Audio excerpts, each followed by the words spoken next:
How to reset service reminder of Isuzu D-Max 2022 model. First is ignition on.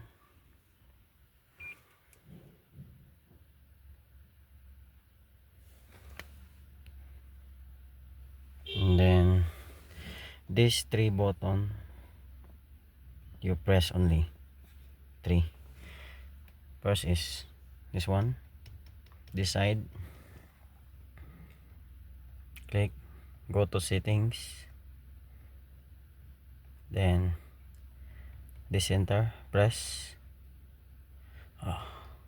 settings, then press maintenance, that one,